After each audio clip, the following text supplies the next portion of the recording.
Hi, what's up, everyone? It's Sam back here today, and we're building another house in The Sims 4. We're staying in Del Sol Valley today. I thought I had a bit of time yesterday, and I thought I wanted to create a starter home. So my idea for this starter home was to kind of make it look as premium as I could, and I wanted to be obviously really good value. And the thing I found with starter games is the best ones are the ones that you can expand and upgrade. Without having to do much in terms of actually extending the house itself. So you'll see quite a lot of open spaces, and you'll see like the kitchen looks like it's half finished, and that's basically because the budget obviously of a starter home being 20 grand, but also 20,000 simoleons. You have to account for the fact that the plot of land may cost money. So this house, actually the building itself is about 17,500 simoleons, but then the plot of land it was on was about 2,500. So it came in under budget still, but you just have to bear that in mind when building these starter homes. This is quite an expensive plot, 2,500. Not always the best option for when doing a starter home. I could have saved probably about 1,000 to 1,500 had I have gone for a regular starter, a regular size plot. But I decided that the bigger the plot, the more room you have to expand. So if you grow a family, it's kind of better because you've got more space for them. And it's also quite a nice plot. Not aesthetically, but it is quite a nice place to play the game in because you've got quite a lot going on around you. So yeah, the idea of this house is this big one central concrete wall. That's kind of, without that feature, the house would look really uninteresting. So that was kind of required. And then you can see that there's quite a large roof on the left-hand side. And the reason for that is because I was actually using the roof to make up for the wall. So I was able to place the roof down and then delete the wall where the roof is, and that saved a bit of money. Quite an interesting hack, or glitch, or not really a glitch, but it's just a way to save money. And then we're just making good use of space. The layout at the top floor actually ended up being quite good. Downstairs is quite nice as well. It's making use of the L-shaped stairs there.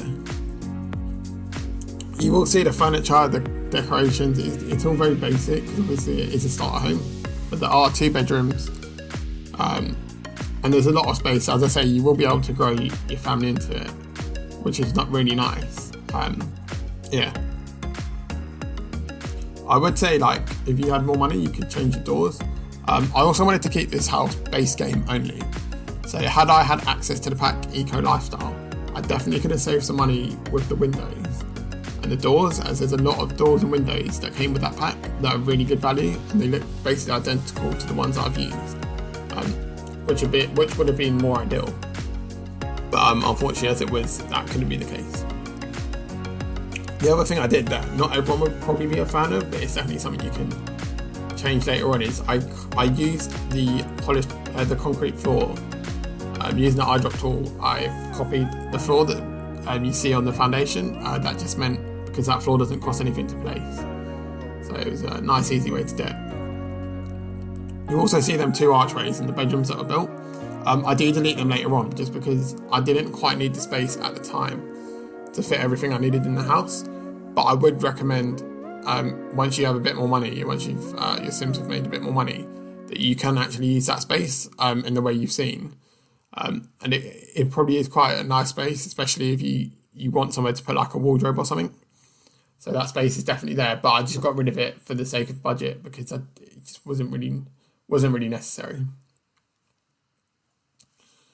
Outside as well, you can see that there's that black tarmac road that didn't actually cost anything either, because I copied the used the eyedrop tool to copy what was on top of the foundations, that kind of concrete surface, and just recolored it. And it's really good that you can do that.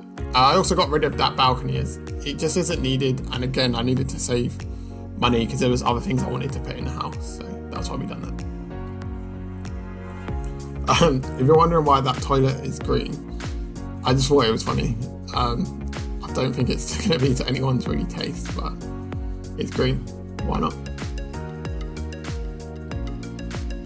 Yeah, actually, for me this is probably like, it's not often you can get this much value in a starter home, especially if it's 2 floors, and from a distance it looks like a genuine, quite nice house. And after you've played like 2 weeks of in-game time, you probably have a fair bit of money that you've got a decent kitchen, you've got your computer and stuff like that. And you could even sell stuff like the TV and the stereo system if you just wanted other stuff. But I just figured that you need some kind of entertainment in the house. Because what's the point of a starter home with literally just the bare essentials? Like, you do need something for your Sims to do. And they're quite good because at least with the TV they can do some skill building. The stereo means they can at least host kind of parties that have a bit of atmosphere.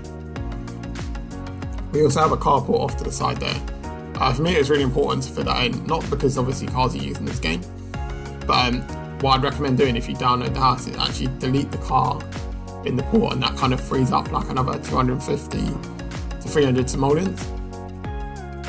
And you can use that carport for whatever you want really. You can use it as like a workshop, anything really, but it's just a really handy space. The reason why I deleted the walls on it is again to save money. Also, it is a carport, so in reality they don't tend to have a wall, but you could definitely add walls in, and it's just another place for you to, you could turn it maybe into like another bedroom, a kind of annex. You can really do anything with that space. It's just really handy that it's already there, ready to go. All you have to do is kind of use your imagination of how you would like to use that space. Yeah, it's a pretty basic build. I did manage to afford a few lights on the outside, which is nice. There's nothing really else in the garden. There's literally that one tree. Again, unfortunately, the money side of it was a bit difficult. It took me a while to find the car. I tried using the debug menu as well, using show hidden objects cheat, to try and see if there's any free stuff to place, but I didn't really find anything, so I didn't bother. I was going to try and place some like fruit trees in the garden, but you need plant pots for that, and I could have done it with the move objects on cheat, but then I didn't know if they were going to work, so I just sort of left it. There you see the nice pickup truck. But yeah, I think in terms of starter homes, like, there's not much else really could be done to this. Obviously, it'd be nice to have pictures on the wall. It would be nice to have proper flooring. It would be nice to have a complete kitchen, but when it comes to value, you don't really want to overdo it. Anyway, that kind of wraps it up. So I'm just going to have the screenshots running now. If you've got any recommendations, let me know. Please like, comment and subscribe. Thank you for watching. See you next time. Bye.